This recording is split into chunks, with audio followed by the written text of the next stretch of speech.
ఈ కార్యక్రమాన్ని వీక్షిస్తున్న మీ అందరికీ నా ప్రేమపూర్వకమైన శుభాకాంక్షలు తెలియపరుస్తున్నాను.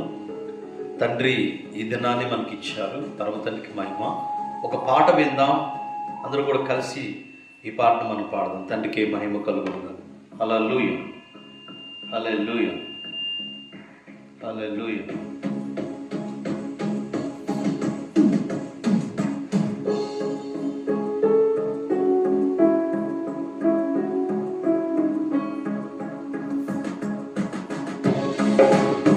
శాశ్వతమైనది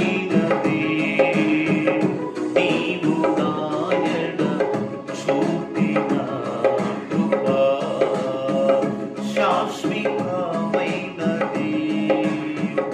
నీవు నాయన చూపిన కృప, అనుక్షణం నన్ను కన్ను పాపవలే కాచిన నన్ను కన్ను పాపవలే కాచిన కృప, శాశ్వతమైనది నీవు నాయన చూపిన కృప.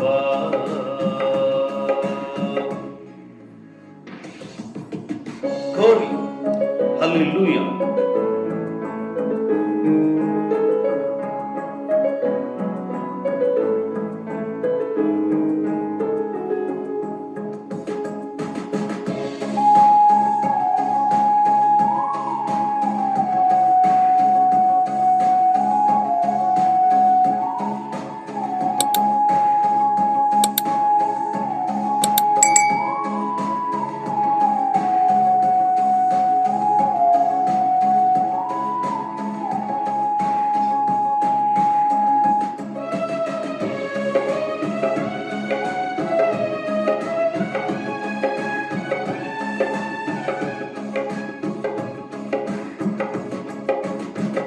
నీకు బహుదూరమైనానను చేరదీసిన నా తల్లివి, నిత్య సుఖ శాంతియే నాకు నీరు కౌగిలిలో. నీకు బహుదూరమైనానను చేరదీసిన నా తల్లివి, నిత్య సుఖ శాంతియే నాకు నీరు కౌగిలిలో. నిత్య సుఖ శాంతియే నాకు నీరు కౌగిలిలో, శాశ్వతమైనది నీవు నాయన చూపిన కృప, అనుక్షణం నన్ను కన్ను పాపవలే కాచిన కృప,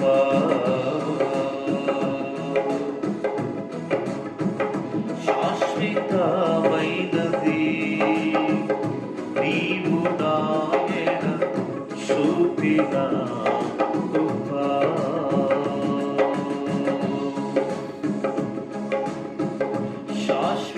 శాశ్వతమైనది నీవు నాయన చూపిన కృప.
అద్భుతమైనది నీవు నాయన చూపిన కృపా అనుక్షణం నన్ను కన్ను పాపవలే కాచిన కృపా.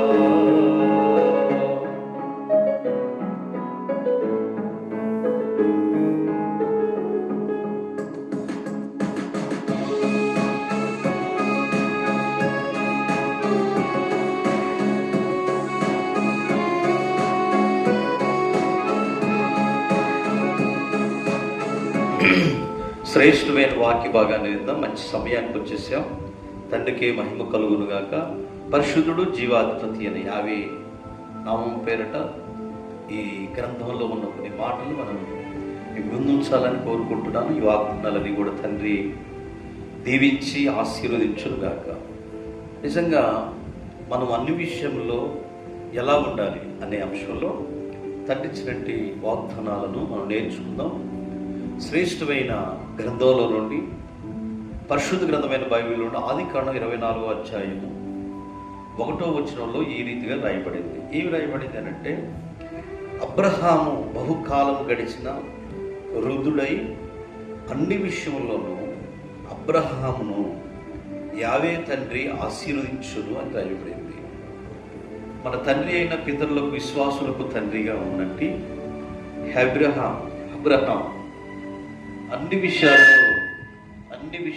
విషయాల్లో ఏమై ఉన్నాడంటే వృద్ధాప్యంలో కూడా అబ్రహాము యావే తండ్రికి విధేయుడిగా జీవించాడు. కాబట్టి అబ్రహామును యావే ఆశీర్వదించినట్లుగా మరి 24వ అధ్యాయం 1వ వచనంలో మనం చూసాము.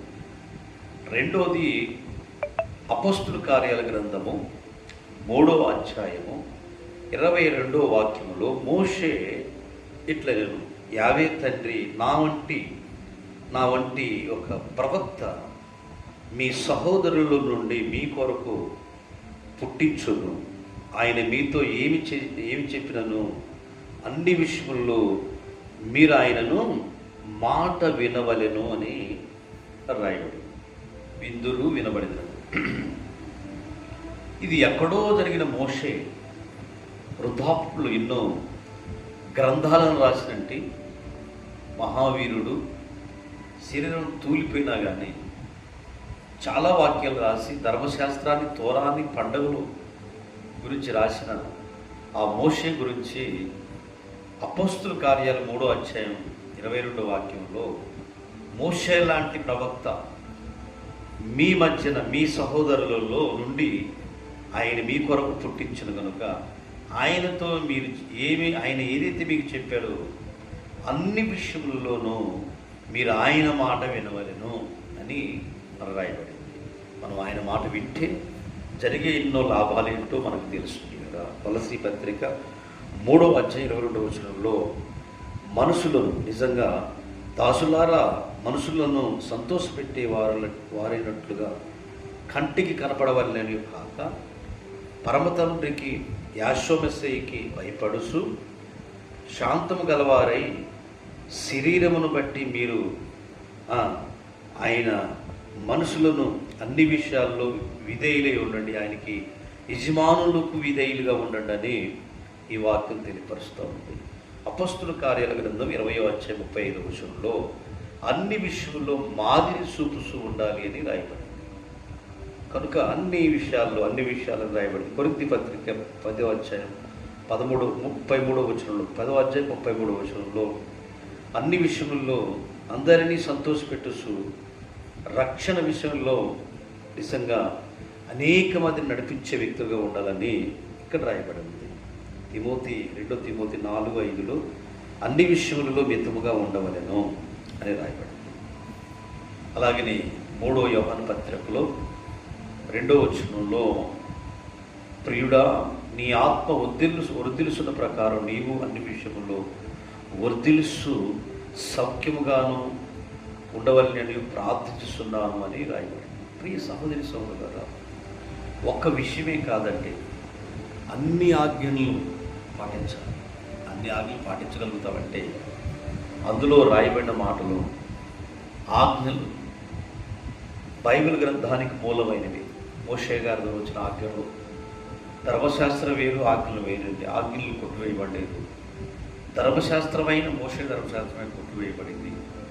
యావే తండ్రి ఆ ధర్మశాస్త్రము ఇల్లువైంది కనుక అది మనస్సు పెట్టె లోపల దాయబడింది కనుక ఇవి బైబిల్ గ్రంథంలో రాయబడిన మాటలు మనం ఖచ్చితంగా పాటిస్తే వర్ధిల్లుసు అన్ని విషయాలు మనం ఏం చేయాలంటే మితముగా యావే ప్రీతికరంగా ఇష్టంగా ఉండాలని తెలియపరుస్తుగా ప్రతి వారు కూడా ఈ వాగ్దానాలని బట్టి అన్ని విషయాల్లో యావే తండ్రికి బిడ్డలుగా, కుమారులుగా, కుమార్తెలుగా మనం ఉండాలని ఈ లేఖనాలన్నీ కూడా తెలియపరుస్తుంది కనుక తల్లి మరిచిన, తండ్రి విడిచిన, భార్య పిల్లలు మరిచిన నేను ఇడవనని చెప్పిన ఈ మాటలన్నీ కూడా మనందరినీ ఆశీర్వదించి ఈ వాగ్దానాలు నింపి నడిపించుగాక. కనుక ఎందుకంటే అబ్రహాము తండ్రి బహుగా దీవించాడు.